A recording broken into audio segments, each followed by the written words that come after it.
Chers amis, Hashem Alechem Tiahiou, Léorech Chaim Tovim Shenim Neimim. Nous poursuivons notre étude sur la Megillat Esther. Nous sommes arrivés au chapitre 9. Donc nous allons conclure notre lecture de la Megillah et l'apparition du miracle de manière certaine. Donc le chapitre commence. Ubishnem Asa Chodesh ou Chodesh Adar. Et du 12e mois, qui est le mois de Hadar, Bishosha Asarbo, le 13e de ce mois, c'est le moment où l'exécution de l'ordre royal et de son édit devait arriver à échéance. Le jour même, les ennemis des Juifs avaient espéré prendre le dessus. Et c'est le contraire qui se poursuivit, qui se réalisa. Le texte précise la date du jour, ce qui est a priori superflu. Nous savons bien de quel jour il s'agit. En fait, il n'est pas d'habitude des rois d'envoyer des missives à chacune des villes du royaume, et encore moins à chacun des petits villages. Les ordres royaux sont envoyés uniquement aux chefs des provinces, aux préfets, aux gouverneurs qui doivent après diffuser et répercuter les informations dans les moindres coins du royaume. Il peut donc se trouver des villages reculés où ces informations ne parviennent pas, de sorte que les ennemis s'étaient préparés à attaquer les Juifs, ne sachant pas que les nouvelles missives avaient été envoyées. La seule chose qui était connue de tous était le nouveau statut de Mordechai. Bien qu'ils fussent dans l'ignorance du renversement total de la situation, les Juifs se rassemblèrent pour se défendre. Et là, tous les ennemis furent pris de terreur. Le texte décrit ici l'ampleur du miracle. Tous les puissants du royaume vont venir prêter main forte au Bnei Israël. Le verset dit que Mordechai est grand dans la maison du roi, qui gadol Mordechai bebet hamelech. Et ensuite, il rajoute que la personne de Mordechai allait en grandissant, qui est oler vegadel. Que signifie cette répétition? De plus ici, il n'est pas précisé, comme il va être dit à la fin de la Megillah, que Mordechai, il est Mishneh Lamer, il est vice-roi.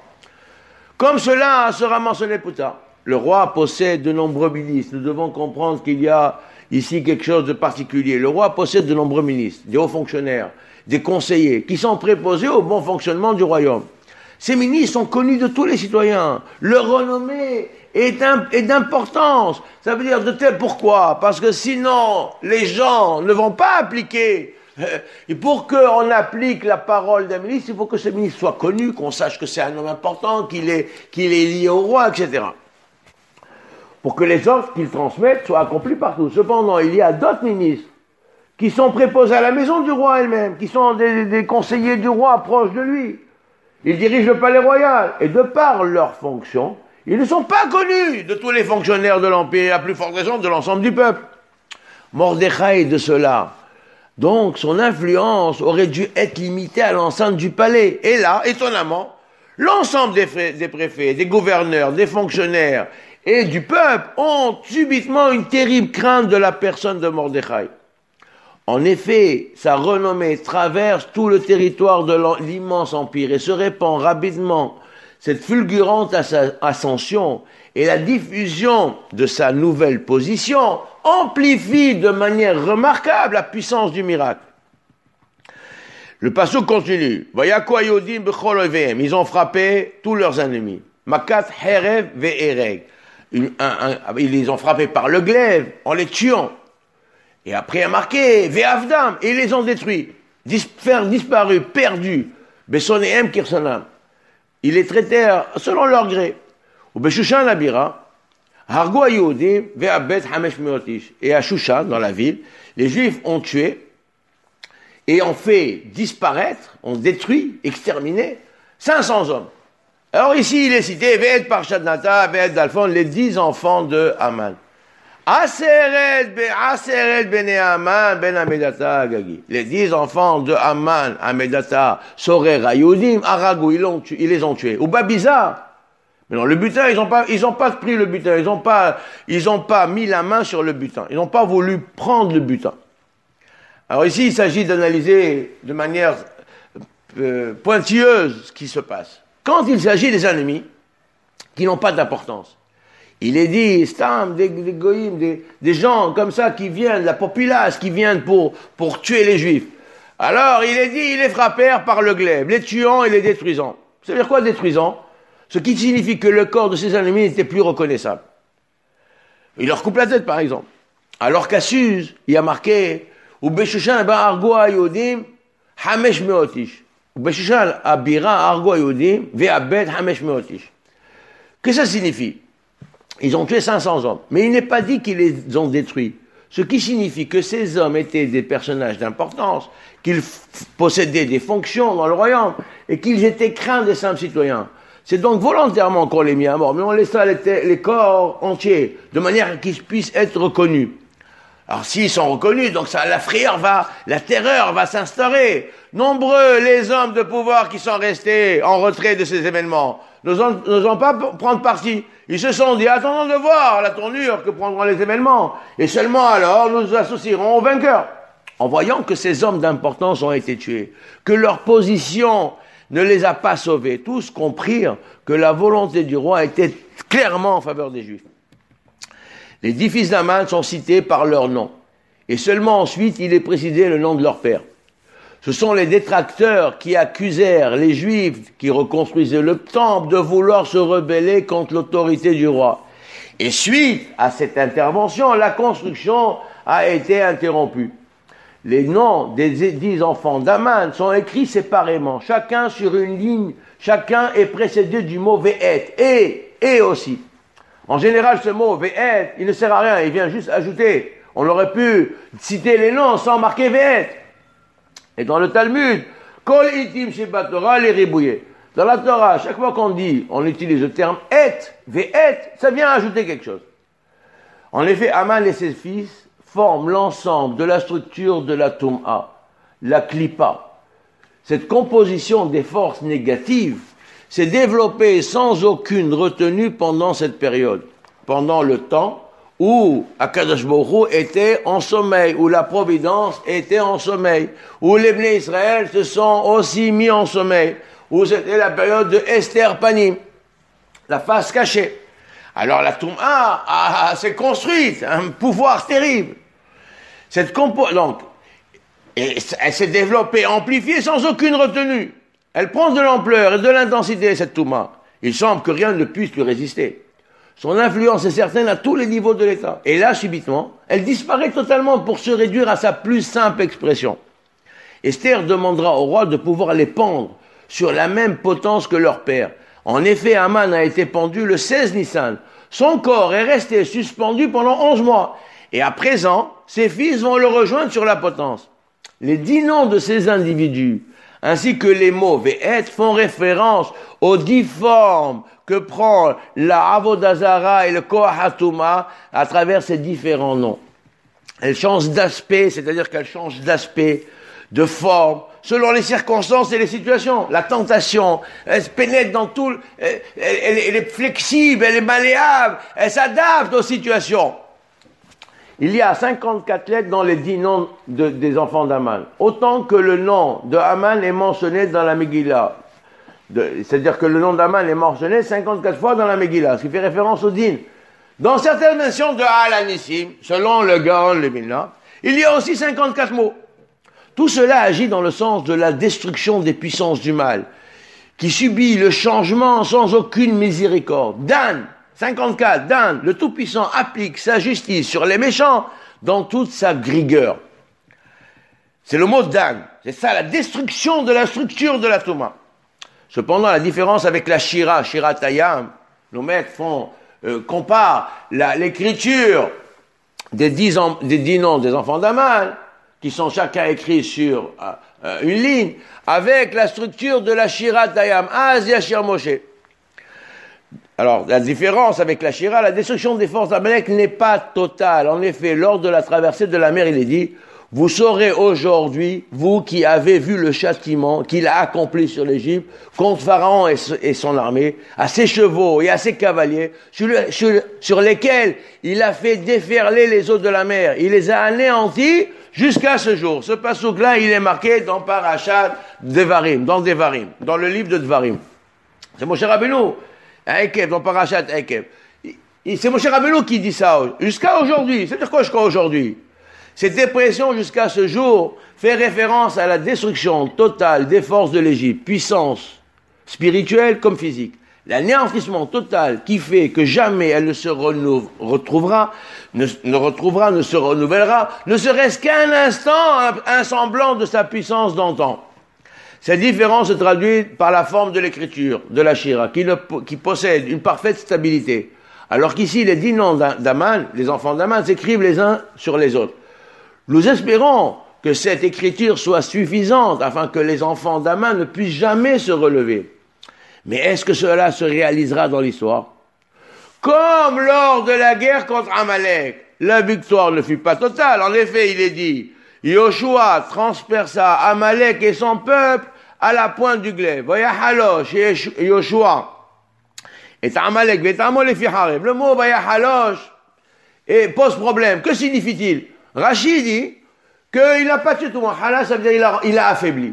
Il a affaibli Amalek. Rachid dit il a tué les forts, il a laissé les faibles. Parce qu'en effet, on ne peut pas tuer Amalek parce que tant que le Mashiach n'est pas venu, Amalek est présent. Il y a, Tosafot disent à ce sujet qu'en vérité, quand Amalek est venu combattre Israël, Amalek est un grand magicien. Il sait lire dans les astres. Or, qui a-t-il choisi? Il a vu dans les astres, il a choisi des combattants pour lesquels il était sûr qu'ils ne mourraient pas cette année-là. Donc, ils étaient sûrs de la victoire. Alors, Moshe Rabbeinu dit à Yoshua, Behar lanu anashim, va choisir des hommes. C'est-à-dire quoi, choisis des hommes? Choisis des hommes comme Amalek les a choisis. Toi aussi, choisis des hommes que tu es sûr qu'ils ne mourront pas dans l'année. Vetse ilahem ba Amalek.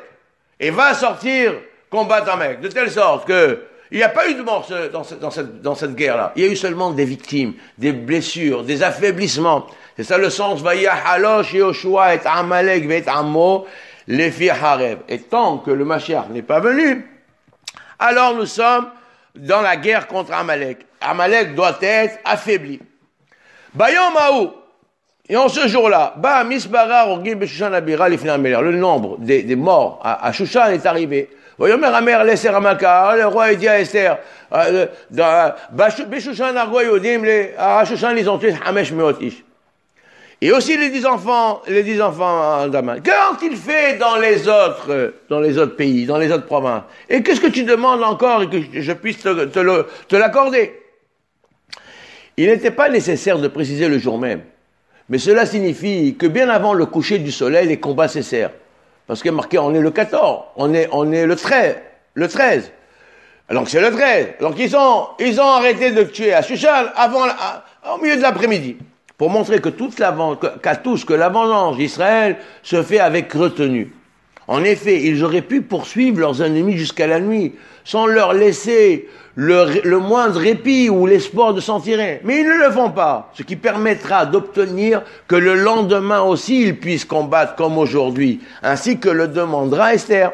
Le roi comprend que c'est uniquement dans la capitale que les combats cessent, avant la fin du jour. Il sait que cela est dû à sa présence dans la ville, parce que lui il est là. Et que malgré cela, ils ont pu éliminer 500 hommes d'importance. Il se dit, parce qu'on emploie Hamesh Meot Ish, chaque fois qu'on dit Ish, c'est quelqu'un de très important. Il se dit alors que dans le reste de l'Empire, ils ont dû laisser libre cours à la vengeance sans aucune retenue. C'est pour cela qu'il dit à la reine, as-tu encore une demande à présenter? Il dit, si toi tu as le bon plaisir du roi, alors qu'il soit permis aux Juifs de faire demain comme aujourd'hui. Esther demande à Suse le jour suivant, c'est-à-dire que le 14 Adar soit lui aussi consacré à la guerre contre les ennemis comme aujourd'hui.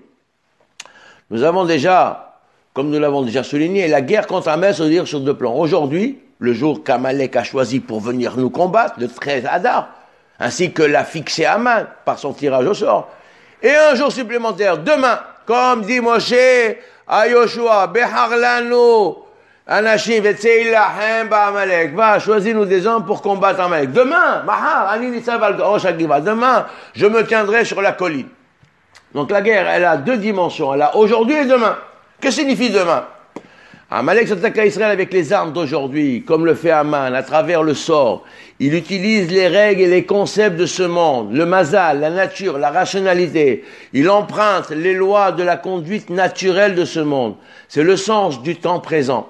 En effet, les 6 jours de la création font référence aux règles physiques immuables qui ont été fixées lors de la création du monde par le nom de Dieu Elohim qui a valeur numérique de Hateva, la nature. Cependant, Israël utilise une autre dimension dans cette guerre, celle du lendemain, Maha, qui renvoie à la notion d'éternité, la conduite miraculeuse au-dessus des lois de la nature, qui n'ont pas de prise sur nous. Cette conduite qui apparaît à la sortie d'Égypte, et en particulier lors de la 10e plaie, où en un instant, le peuple d'Israël se trouve totalement dégagé des liens qui le liaient à l'Égypte. C'est le nom de Dieu, Yod, Ke, Vav, Ke, qui apparaît. Cette dimension d'éternité qui est introduite dans cette guerre, par le rajout de ce jour supplémentaire, ne se fait que dans la capitale. Suse possède une muraille qui délimite ses contours, tout comme la lune, le jour de son apogée, où ses contours sont parfaitement limités et délimités. Elle brille alors de tous ses feux. De plus, il est à noter cette comparaison entre la muraille d'une ville et la lune, la pleine lune. Le Maharal fait cette comparaison. De plus, il est à noter que la reine Esther fixera le lendemain des jours de combat comme jour de repos. Il s'agit pour les uns du 14 Adar et pour la capitale du 15. Ce concept de repos apparaît aussi lors de la guerre contre Amalek. Comme il est dit, ce sera alors quand Hachem te laissera tranquille, autour de toi, il donnera le repos de tous tes ennemis autour, aux alentours. Alors tu effaceras le souvenir d'Amalek. Ce repos fait allusion au fait de se poser. Enfin, nous arrivons à nous poser. Quand nous sommes définitivement débarrassés des charges, des oppressions qui font notre quotidien. Là, enfin, on a le loisir véritablement de nous reposer d'un repos parfait et entier, sans plus de crainte ni d'angoisse du lendemain. C'est de ce repos qui nous rappelle celui de Shabbat, comme si nous étions déjà arrivés à destination, que nous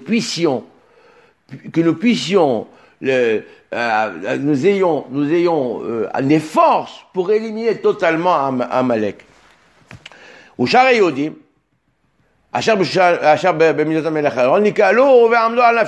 les autres juifs, ils se sont levés le 13 Adar et après ils ont fait le jour du repos le 14. Et là encore, il y a marqué qu'ils ont marqué, et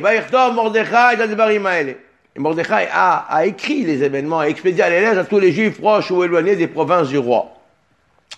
L'intention profonde de la fixation du 15 Adar comme jour de repos pour les juifs de Suse est de rattacher le pays d'Israël à la fête de ce jour. En ce temps-là, la terre d'Israël est désertique. Les murailles de Jérusalem sont détruites. La population qui habite le pays est très peu nombreuse. Ce jour supplémentaire accordé aux Juifs de Suse va permettre de relier le pays d'Israël à la fête du 15 Adar. Ce jour, le 15, est l'essentiel de la fête. En effet, toutes les fêtes comme Pessah, Sukkot, le 15 Av ou encore le 15 Shvat sont liées à la pleine lune. D'ailleurs, c'est une des questions, des interrogations de Moshe, une des difficultés que Moshe a eues. Quand Akash lui dit de fixer le mois, il lui montre un croissant de lune. Il dit, Moshe ne comprend pas. Il dit, si moi j'amène la Géoula, alors on devrait faire la pleine lune. C'est le moment où la lune, faisant référence à la royauté d'Israël, à son apogée. Pourquoi un croissant de lune? Le croissant de lune sous-entend que le croissant va augmenter, atteindre la partie ascendante. Mais après ça, il y a une partie où il y a une décadence, où il y a une partie où il va se diminuer. Et Moshe demande, Hachem, mais c'est pas normal, si c'est la Géoula, il faut que tu me montres le Rosh Chodesh au 15, à la pleine lune, ou bien que le premier mois, le jour du mois, déjà il y ait la pleine lune. Comme il est dit à la fin des temps, que la lune brillera le matin comme le soleil au zénith. Donc c'est Vaya, Ora Levana qui Hama. Et c'est ça, alors c'est pour ça que nous fixons la fête le 15 Adar. Et ce 15 du mois, ça renvoie à la délivrance finale qui aura lieu pour la terre d'Israël. C'est à travers le jour de Suse, de Purim, de Shushan, que nos maîtres établissent l'honneur et la gloire de la terre d'Israël. Voir le Ran au début de Masechet Megillah, page Aleph sur le Rif. Bien que l'ensemble de l'Empire, c'est le 14 qui est fixé comme jour de fête, cela n'est qu'une préparation à la véritable fête du 15. Il en va de même de nos jours. Le 15 Adar, qui n'est fêté qu'à Jérusalem, possède une dimension particulière, celle de l'éternité. L'intention de Mordechai et d'Esther était que ces jours soient des jours chômés, où il est interdit d'effectuer des travaux comme tous les Yom Tov.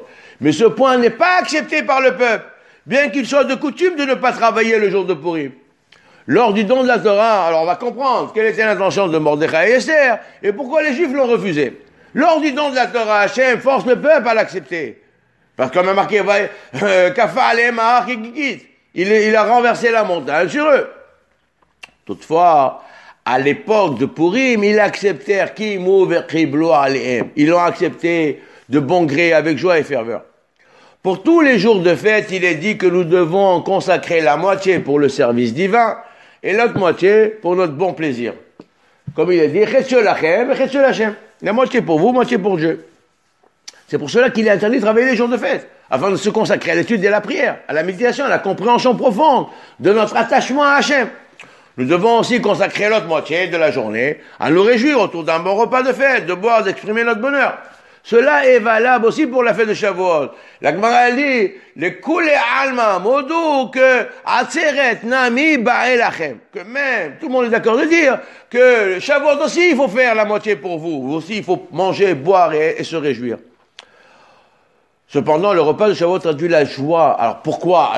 Pourquoi j'aurais pu penser que non? Parce que le jour de Shavuot, c'est un jour consacré à Dieu. Tu étudies la Torah. Quand est-ce que tu auras la récompense et le plaisir?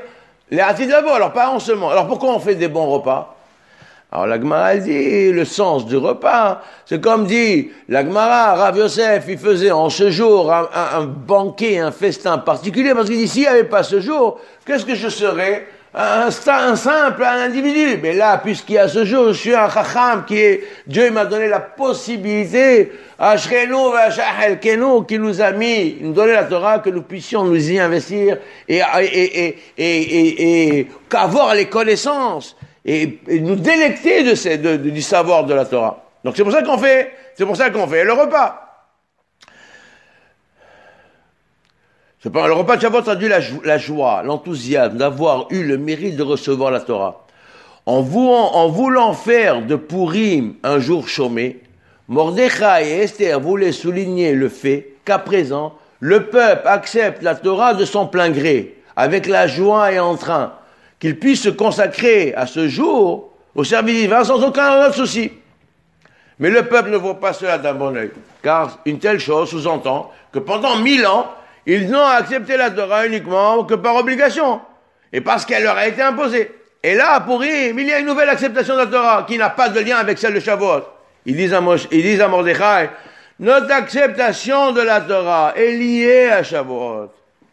Ce n'est pas un acte indépendant qui viendrait annuler celui du départ. La prise de conscience d'Israël, de s'investir dans l'étude, dans l'application des mitzvot, avec joie, amour, enthousiasme et ferveur, est l'aboutissement d'un processus de maturité.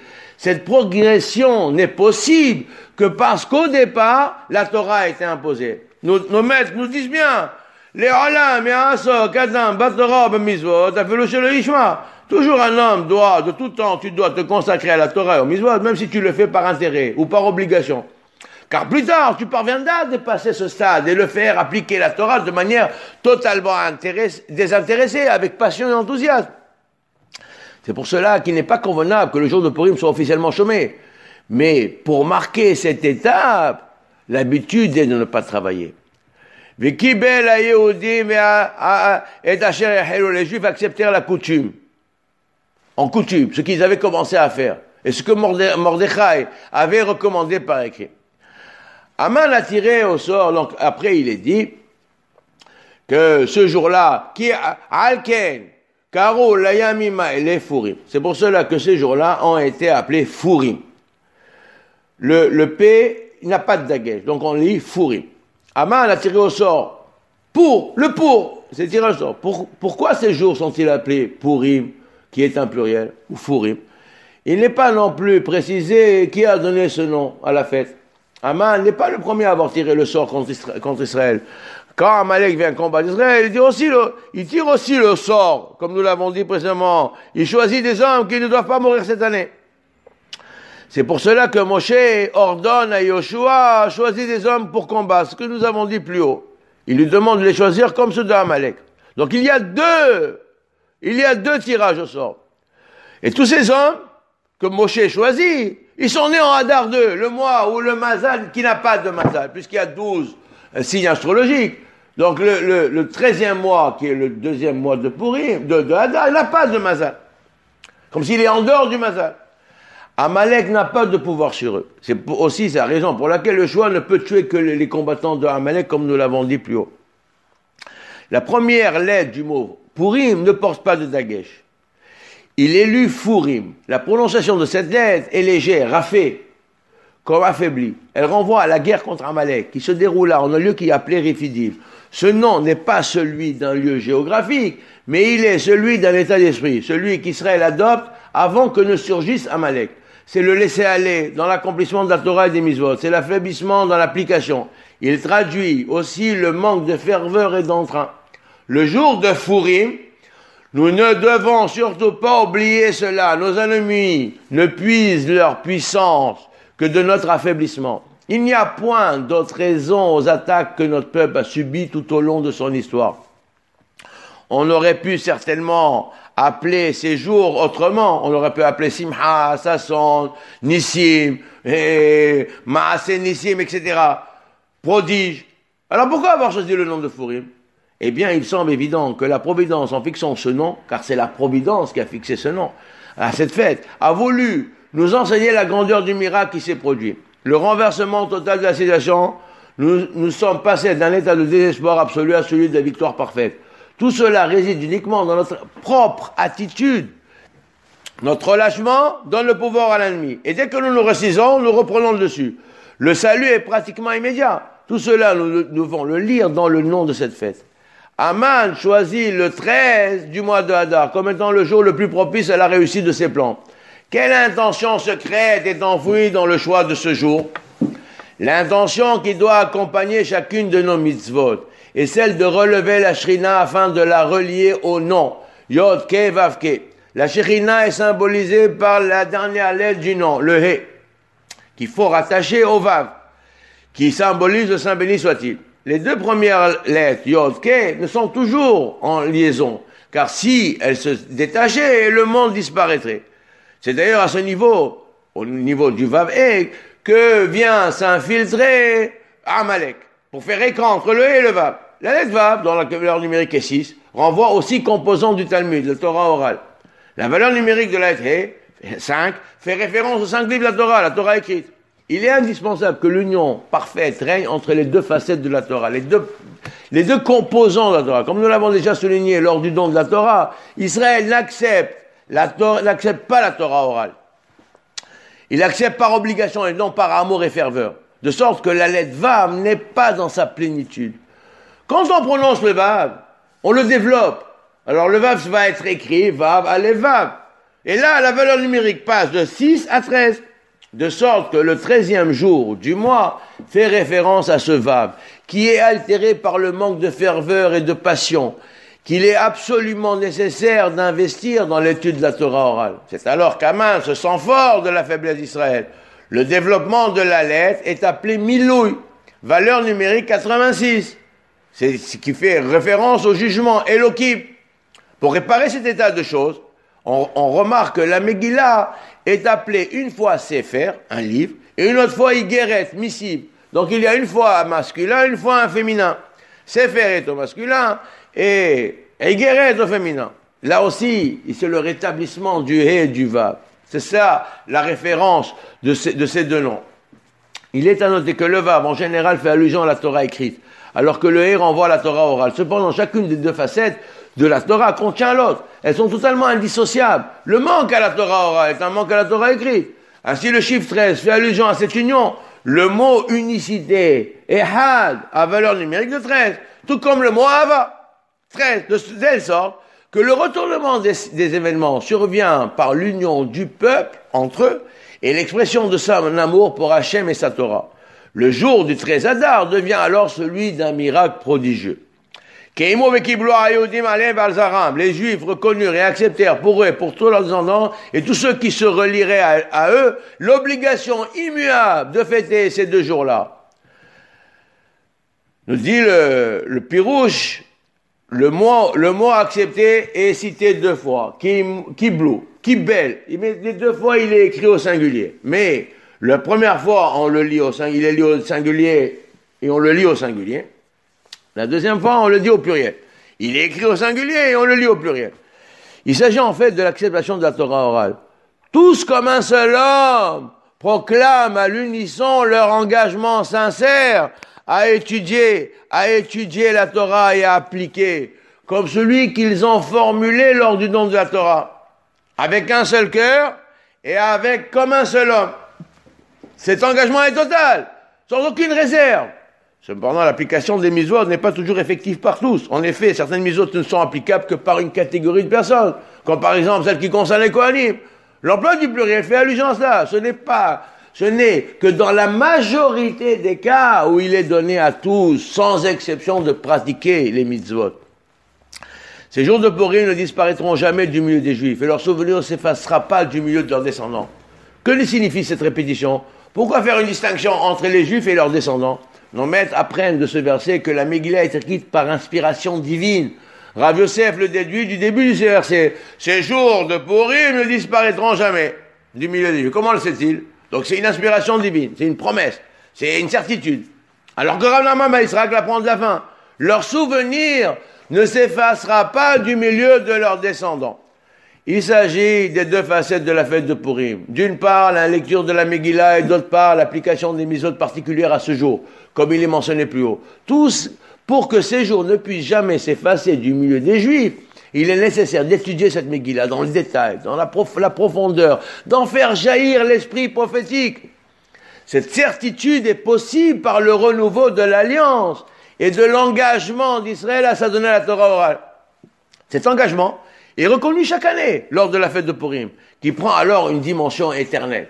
Les mitzvot de ce jour sont de tout temps appliqués avec joie et ferveur, ce qui est en soi une garantie que le souvenir de ces jours se restera éternellement.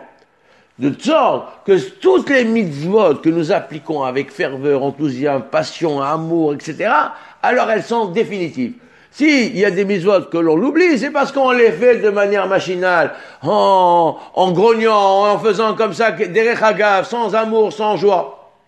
Et là, la garantie, c'est parce que nous appliquons les mitzvot c'est pas parce que nous appliquons les mitzvot, c'est la manière avec laquelle nous appliquons les mitzvot. De sorte qu'il est mentionné ici 2 périodes. Celle qui va jusqu'à la venue du Mashiach, au début du verset. C'est ça le début du verset. Ces jours de Purim ne seront jamais des Juifs. C'est de l'époque de Purim jusqu'à la venue du Mashiach.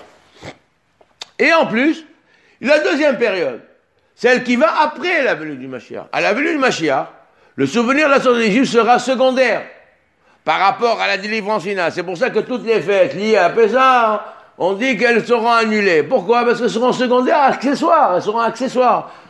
Cependant, la fête de Purim n'est pas fixée par rapport à Pessah.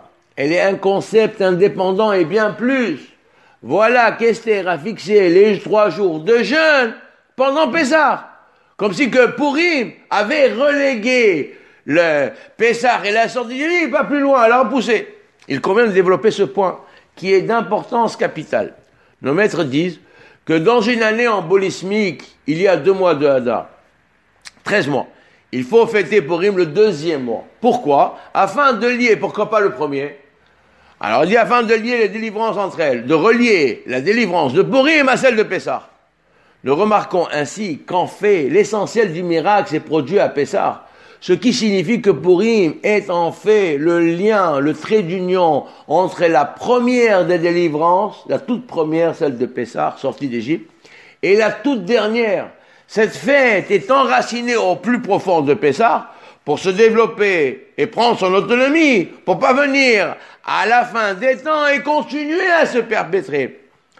Dans le même ordre d'idée, le Zohar dit, dans les Tikkunim, il qualifie le jour de Kippour comme étant ressemblant à Purim.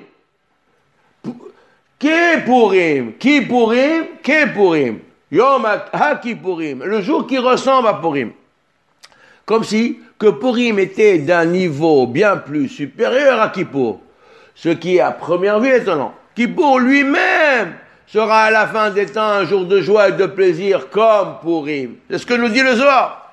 Le jour de Kippour possède une dimension qui transcende le monde de la matérialité. Il nous permet de nous attacher à la spiritualité totale, de gravir les échelons pour parvenir à un détachement maximal de cette matérialité. Comme nous disons, Shema Israël et Baruch Shem Kevod, Marut Laved Avot, comme les anges. Comme nous l'avons dit, il ressemble en cela au concept même de Purim. Ces deux jours doivent en fait s'unir pour n'en faire qu'un. Kippour étant la moitié du jour totalement consacré à Hachem. Nous avons dit que dans les jours de fête, c'est moitié-moitié. Mais pour Kippour, il n'y a rien, nous ne mangeons pas. Donc, il n'y a pas la moitié pour vous. C'est tout est à Hachem. Alors que Purim vient, c'est en vérité Purim et Kippour ne font qu'un. Ils sont deux jours qui font un. Un, c'est la partie consacrée à Dieu, l'Hachem. Et le Purim, c'est la partie consacrée à l'Hachem. De sorte que l'autre moitié qui nous est octroyée, pour nous, Chetzio l'Hachem, Chetzio l'Hachem. Puis la reine Esther, écrivit, Mordechai et à Yehudi, écrivirent à nouveau, usant de toute l'autorité, pour donner force de loi à cette seconde missive, et on expédia les lettres à tous les 127 provinces de l'empire d'Assuérus. La Gemara souligne qu'il convient d'associer les jours de jeûne et les supplications à l'action d'Esther. Il ne faut pas penser que c'est uniquement Esther, par son dévouement et par sa démarche, qui ont changé les choses. Là où la nouvelle du décret d'Aman parvient, de suite tous les Juifs se couvriront du cilice, ils jeûneront, imploreront la miséricorde. Cela pour réparer en fait le fait de s'être prosterné à la statue de Nabucodonosor. Esther, de son côté, fixe pour les Juifs de Suse 3 jours de jeûne pour réparer leur participation au festin d'Assuérus. Rava enseigne. Chacun a l'obligation d'exalter son esprit en buvant le jour de Purim. Comme il est dit, Haya, Vadam, les Bassoumé. Bassoumé, ça veut dire parfumé. C'est comme si qu'un parfum, on va humer un parfum esquis, et notre âme va s'élever, va se détacher de notre corps, et on va être dans un état second.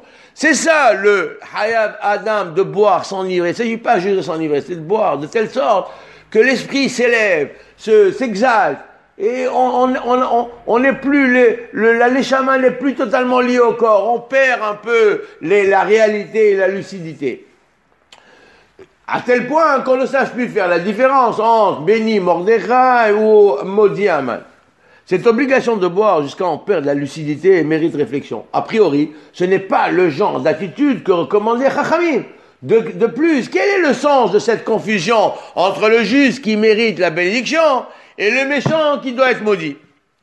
La Torah est parfois comparée au pain, comme dit le sage. Allez manger de mon pain. Ailleurs, il est dit, vous qui êtes assoiffés, allez étancher votre soif.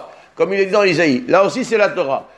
Dans le cantique, il est dit, tes caresses sont meilleures que le vin. Kitovim, dodeh, chamiyain. La Torah écrite est comparée au pain, car elle est l'essentiel du repas. Elle est l'essentiel sans Torah écrite, il n'y a rien. La Torah orale possède deux facettes. D'une part, la halakha fixée de manière claire et limpide, dont tous ont besoin. Ça s'applique à tous, comme l'eau. Tout le monde a besoin d'eau. Et il y a une autre partie qui est plus différente, qui est l'étude approfondie de la Torah. Pénétrer au fin fond de l'immensité des profondeurs du savoir, la compréhension parfaite, jusqu'à en atteindre le secret et le mystère qui y est enfoui. C'est le vin. D'ailleurs, le bon vin, il s'agit que du bon vin. Le bon vin, un grand cru, ne peut être apprécié que par les connaisseurs. Donc, les chidushim profonds ne peuvent être appréciés que par celui qui sait étudier. Le commun des individus du peuple ne peuvent pas véritablement saisir et comprendre et goûter, apprécier la profondeur si on ne met pas les choses à leur portée. L'obligation de boire doit accompagner les repas. Il faut donc manger, allusion à la Torah écrite, et à boire du vin, allusion à l'étude approfondie, de sorte qu'il faille boire bien plus que ce que l'on mange, car la Torah orale est bien plus vaste et complexe que l'écriture. Et de plus, Purim, c'est la Torah orale qui est à la fête, qui est à l'honneur. Ceux qui désirent s'y investir, sachent que celui qui veut s'investir dans la Torah doit le faire sans aucune restriction aucune. Il s'agit de s'y abandonner totalement, jusqu'à perdre conscience de la réalité de ce monde. C'est à ce prix que la connaissance nous sera octroyée. Comme nous l'avons dit plus haut, c'est le sens des repas de fête. Nous devons montrer par là combien nous sommes attachés à cette Torah. Il s'agit donc de s'enivrer de cette Torah orale, de sa profondeur, de ses secrets, jusqu'à en perdre notre lucidité. C'est parvenir alors à nous détacher des liens qui nous relient à la réalité physique de ce bas monde. Et là, nous arrivons à la confusion. Nous risquons, sans le vouloir, sans en être conscients, de dire béni Aman, alors que c'est le contraire qui doit être. Là, comme nous l'avons dit, Aman symbolise les forces de la Touma. Donc toute leur puissance. Amalek n'est pas totalement détruit, il est juste affaibli. Cette clipa contient en elle une étincelle de sainteté de laquelle elle tire sa vie et son existence. En ce grand jour de Purim, une étincelle de Kedusha se réveille dans cette Touma. Nous voulons lui octroyer des énergies et aussi nous attacher et en puiser, de puiser d'elle ces énergies. C'est le sens de cette bénédiction dite sans conscience. De sorte que la clipa elle-même ne puisse pas en jouir, uniquement l'étincelle qui en jouira.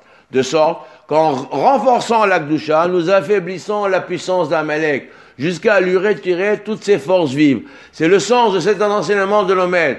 Certains des descendants d'Aman ont enseigné la Torah à Bnei Brak, Miblé Banav Shel Aman, Limnu Torah Bnei Brak. Quel est ce lieu Bnei Brak? Valeur numérique 364, nous dit le Hida.